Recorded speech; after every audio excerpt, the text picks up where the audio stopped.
Hello students, welcome back to the channel. તો આની પહેલાંનો જે સેશન આપણે જોયો હતો થર્મલ એન્જિનિયરિંગનો, બરાબર, એમાં આપણે જોયું હતું કે જે મલ્ટી સ્ટેજ કમ્પ્રેસર જે હોય, બરાબર, કે જેમાં એક કરતાં વધારે ભાગોની અંદર જ્યારે તમારો કમ્પ્રેશન રેશિયો જે છે, દબાણનો જે રેશિયો છે, બરાબર, એ તમારે ખૂબ જ વધારે હોય તો તમારે કહેવાય ને કે તમારી કમ્પ્રેશનની કાર્યદક્ષતા કે એફિશિયન્સી તમારી ઘટી ન જાય. એની માટે તમને પ્રિફર કરવામાં આવે કે તમે એક કરતાં વધારે ભાગોની અંદર દબાણ છે તમારું વધારો તમારે હવાનું, અને પછી તમે એન્ડ સુધી તમે તમારા જે દબાણ તમારે જોતું છે તમારી હવાનું એ તમને મળી જાય, બરાબર. તો એ મલ્ટી સ્ટેજ કમ્પ્રેસર ઇન્ટરકૂલર સાથેનું આપણે જોયું હતું, બરાબર. એની માટેનું જે કાર્ય જે થાય છે કઈ રીતે એનું એના માટેનું સમીકરણ કેવું થાય એ પણ આપણે જોયું હતું એક સાયકલની અંદર.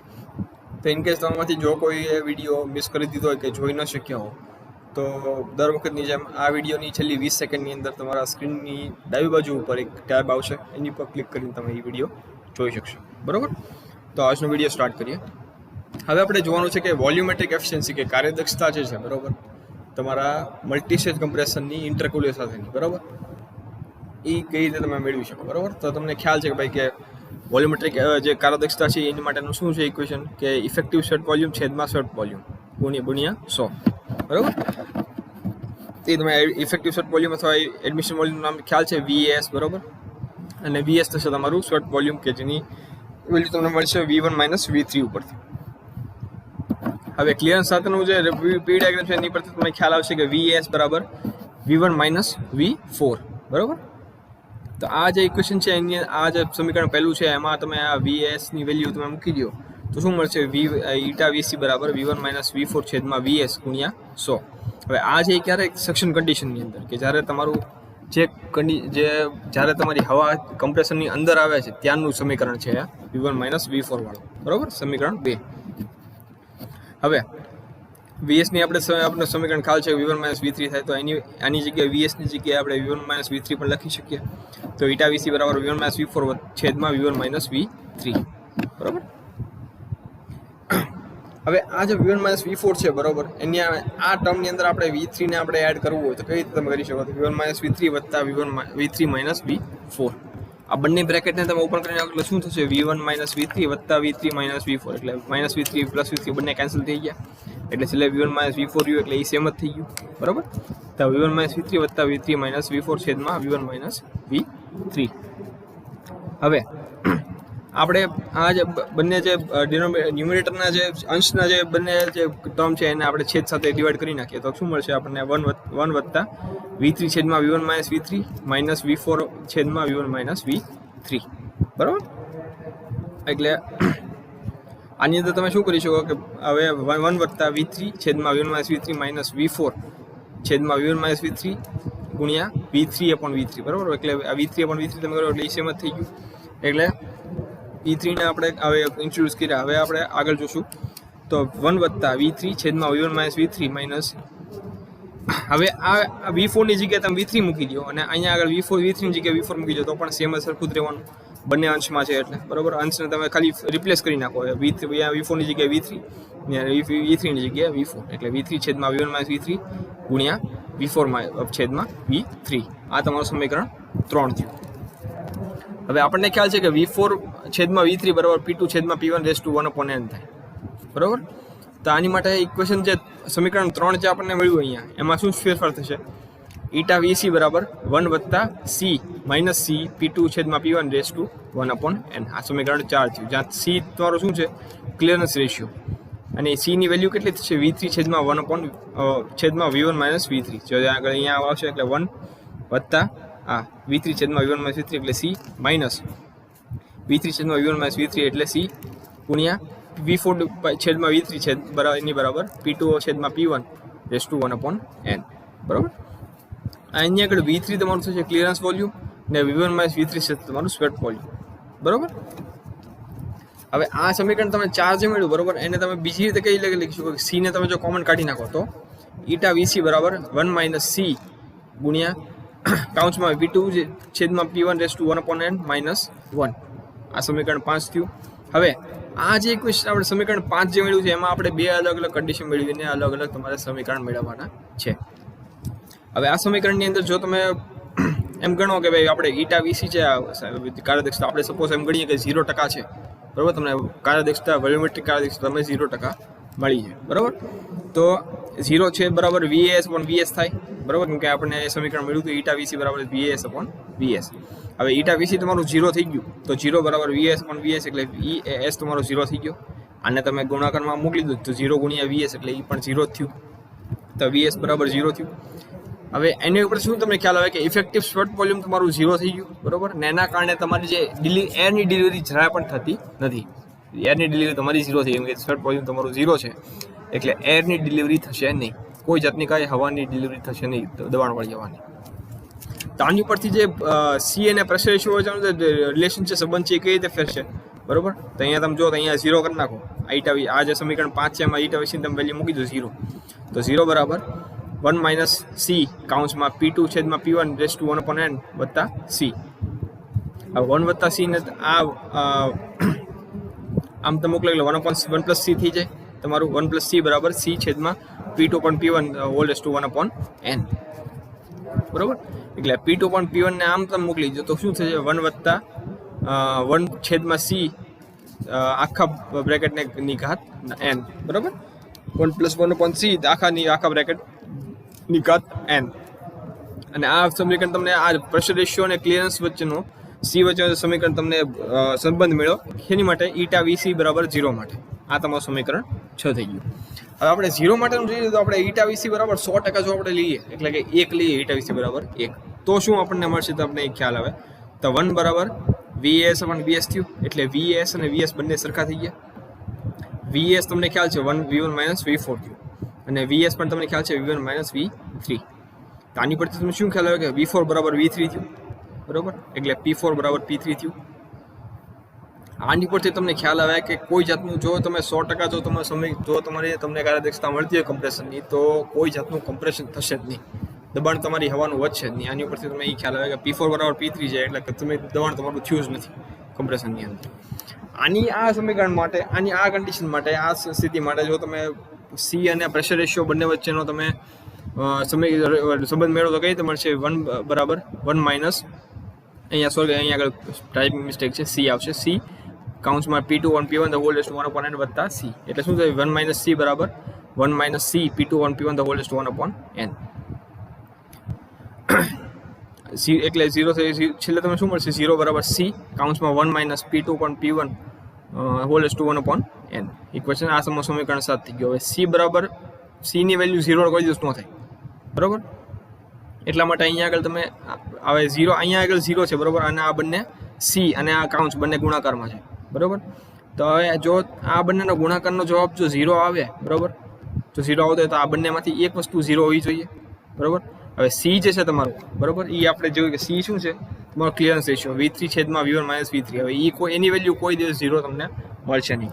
તો આપણને તો સ્વાભાવિક વાત છે કે આ જે કાઉન્સની અંદરનું જે ટર્મ છે બરાબર એ 0 છે તો આ બંનેનો ગુણાકાર 0 થયો.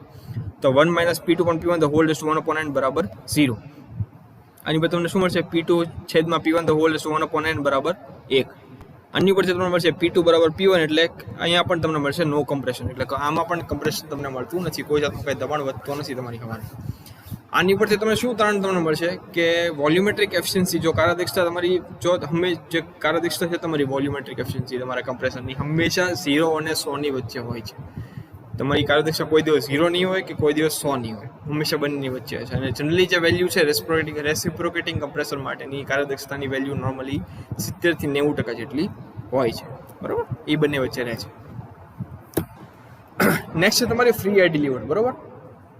તો ફ્રી એર ડિલિવર્ડ આપણે તમને ખ્યાલ છે કે જે એકચ્યુઅલ જેટલા કદની હવા તમારા કમ્પ્રેસરની અંદર રહેતી હોય છે જેની સાથે તમારું કમ્પ્રેસર છે એ ડીલ કરે છે, કામ કરે છે, તમારી જેટલી એકચ્યુઅલ કદની હવા એ તમારી ફ્રી એર ડિલિવર થઈ ગઈ બરાબર. ફ્રી એર કન્ડિશન્સ તમારી જે છે જેની ઉપર તમને ફ્રી એર ડિલિવર તમને મળે છે બરાબર, એ કોને રિફર કરે છે કે તમારું જે એમ્બિયન્ટ કે અથવા વાતાવરણનું જે દબાણ ને તાપમાન છે એને એ ફ્રી એર કન્ડિશન તરીકે તમે કહી શકો બરાબર, કે વાતાવરણનું જે દબાણ ને તાપમાન હોય એ તમારી ફ્રી એર કન્ડિશન થઈ ગઈ. હવે જે હવાની ઘનતા અને હવાનું જે વિશિષ્ટ કદ છે બરાબર, એ તમારી જે ઓલ્ટિટ્યુડ છે કે જે હાઇટ છે, જે હાઇટે તમે કામ કરો છો, તમારું કમ્પ્રેસર કામ કરે છે એની સાથે તમારી ચેન્જ થયા રાખે. જેમ જેમ એની હાઇટમાં ફેરફાર આવે હવા તેમાં એની હવાની જે ઘનતા છે બરાબર, એનું વિશિષ્ટ કદ છે એમાં પણ ફેરફાર આવે. કઈ રીતે કે જો કમ્પ્રેસર તમારું સી લેવલે છે, દરિયાના લેવલે હોય બરાબર, તો એ વધારે દળની દબાણવાળી હવા તમને આપી શકશે કોના કરતાં કે જે કોઈ પણ કમ્પ્રેસર જો તમારું વધારે હાઈટે હોય તો. બેઝિકલી જેમ જેમ તમારી કમ્પ્રેસર જે વધારે હાઈટે કામ કરશે એમ એ જેટલા દળની હવા તમને આપી શકશે, જે દળ છે તમારી દબાણવાળી હવાનું એ ઘટતું હશે જેમ જેમ હાઈટ વધતી હશે બરાબર. હવે જે સપોઝ તમે આપણે વિચારીએ કે જો જે કોઈ સપોઝ એક તમારી પાસે એર કમ્પ્રેસર છે બરાબર, જે તમને જે કદની હવા તમને કરે છે દબાણવાળી બરાબર, એને તમે એ જે સ્ટાન્ડર્ડ વાતાવરણની દબાણના તાપમાને તમે લઈ આવો તો આ જે વોલ્યુમ છે, જે કદ તમને મળ્યું હવાનું જે તમને તમારી કમ્પ્રેસર આપે છે એ તમારું ફ્રી એર ડિલિવર થઈ ગયું સ્ટાન્ડર્ડ કન્ડિશને બરાબર. હવે આ જે એફએડી આપણને શું કામ જોવે ફ્રી એર ડિલિવર બરાબર, તો એરની ક્વોન્ટિટી અલગ અલગ એર હવાની જે જથ્થા છે બરાબર એને કમ્પેર કરવા માટે, અથવા બે કમ્પ્રેસર છે, બે કંપનીના અલગ અલગ ટાઈપ કંપનીના કમ્પ્રેસર હોય એને એ બંને કમ્પ્રેસરને કમ્પેર કરવા માટે, બંનેનું સરખામણી કરવા માટે કે બંનેમાં કયું સારું કામ કરે છે બરાબર. કે બે સેમ કંપનીના કમ્પ્રેસર હોય જે અલગ અલગ એલિવેશન કે અલગ અલગ હાઈટે કામ કરતા હોય બરાબર, તો એ બંનેનું સરખામણી કરવા માટે તમારે એફએડીની જરૂર પડતી હોય બરાબર. હવે આની જે સ્ટાન્ડર્ડ ડેફિનેશન જે વ્યાખ્યા શું થાય કે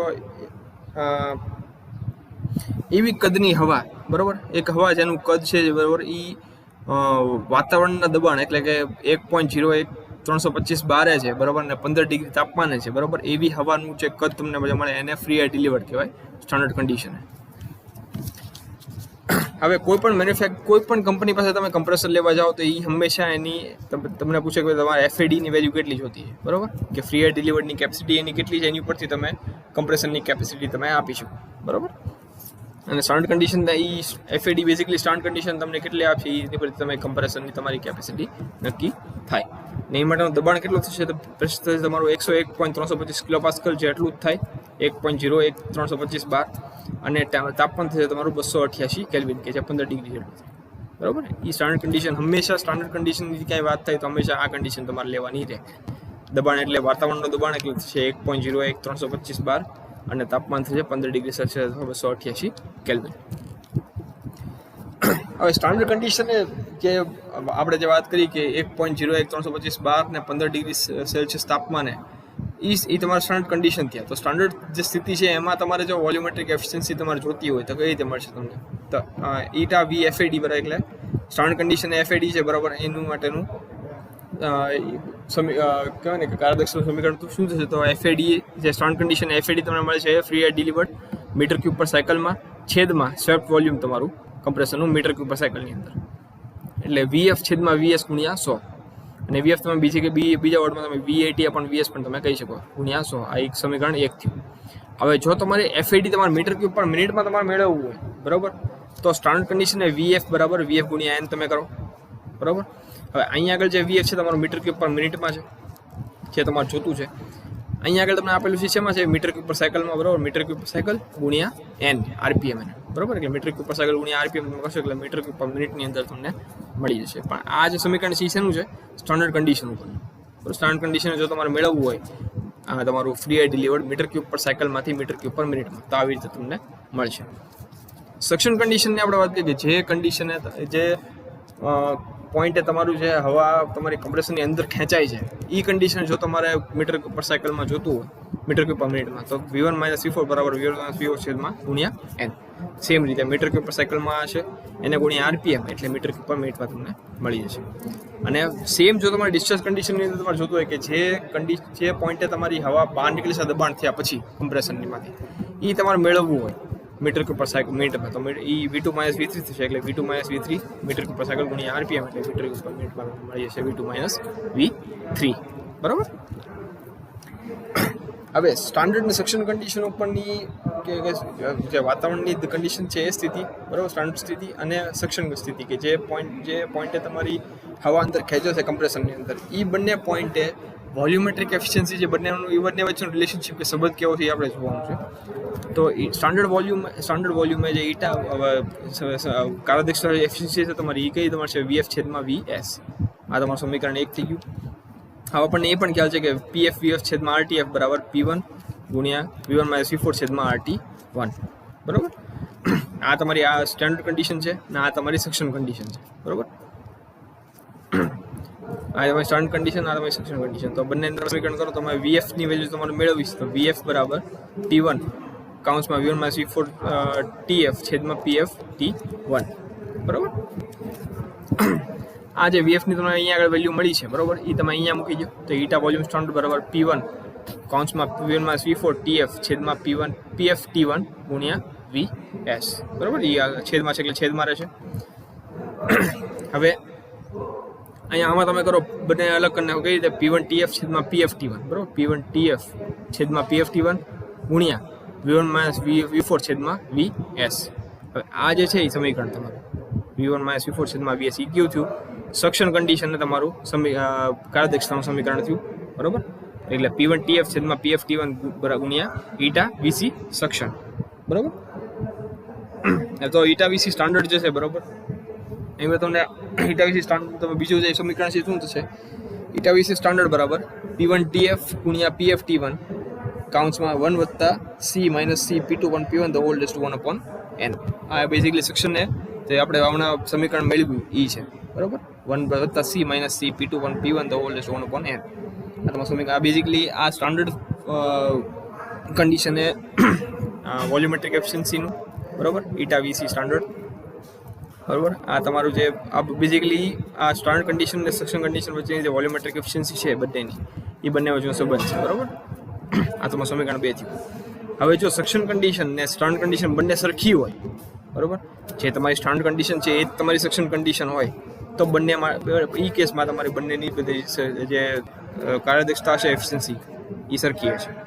બરાબર. તો આજની વિડીયો સ્ટુડન્ટ્સ આપણે અહીંયા સુધી રાખીએ. જો તમને આ વિડીયો ગમ્યો હોય તો વિડીયોને લાઈક કરજો, શેર કરજો તમારા ફ્રેન્ડ્સ સુધી, એમને કહેજો સબસ્ક્રાઈબ કરી મારી ચેનલ જો ન કરી હોય તો. જો કંઈ ડાઉટ રહી ગયો હોય તો કોમેન્ટ સેક્શનમાં તમે લખીને જાણ કરી શકો છો. ને ફાઇનલી ગાઈસ દરેક વિડીયો જેમાં વિડીયો કહીશ કે કોરોના વાયરસ છે એના કેસીસ ફરીથી વધવા માંડ્યા છે આખા દેશમાં, આખા રાજ્યમાં. એના કારણે રાત્રિ કર્ફ્યુનું જે નિયમ છે એ આપણા સરકારે લાગુ કર્યો છે ગુજરાતમાં 20 શહેરોની અંદર, જેમાં ભાવનગર પણ સામેલ છે. તો એ રાત્રિ કર્ફ્યુના જે જેટલા નિયમો છે બધાનું પૂરેપૂરી રીતે પાલન કરજો. બાકી તમારા ઘરમાં જો કોઈ એવા વ્યક્તિ હોય કે જેની ઉંમર છે 85 વર્ષ કરતાં વધારે છે, તમને કહેજો કે તાત્કાલિક ધોરણે વેક્સિનેશન કરાવી લેજો. ન કરાવ્યું હોય તો પૂરેપૂરી રીતે સેફ છે, કાંઈ જાતનો ખતરો નથી, કાંઈ બિલકુલ ડરવાની જરૂર નથી એનાથી. બરાબર. અને તમે લોકો જો જરૂર પડે તો જ ઘરની બહાર નીકળો. ઘરની બહાર નીકળો તો માસ્ક પહેરી નીકળજો, સેનિટાઈઝરની બોટલ સાથે રાખજો. ઘરે આવો એટલે સાબુને પાણીથી પ્રોપરલી 20 સેકન્ડ સુધી હાથ ધોજો. બાકી ઠંડો ખોરાક ઠંડા પીણા ટાળજો, જેના કારણે તમે બીમાર ના પડો. ગરમ ખોરાક લેજો, ટાઈમ મળે તો કસરત કરજો જેથી તમારી ઇમ્યુનિટી સારી થાય. બરાબર. બાકી તમારું ધ્યાન રાખજો, તમારી ફેમિલીનું ધ્યાન રાખજો. બાકી તમારા સુધી આવવાનો અવસર પહોંચાડતો રહીશ. બાકી finally guys, good bye, good night, take care, thank you.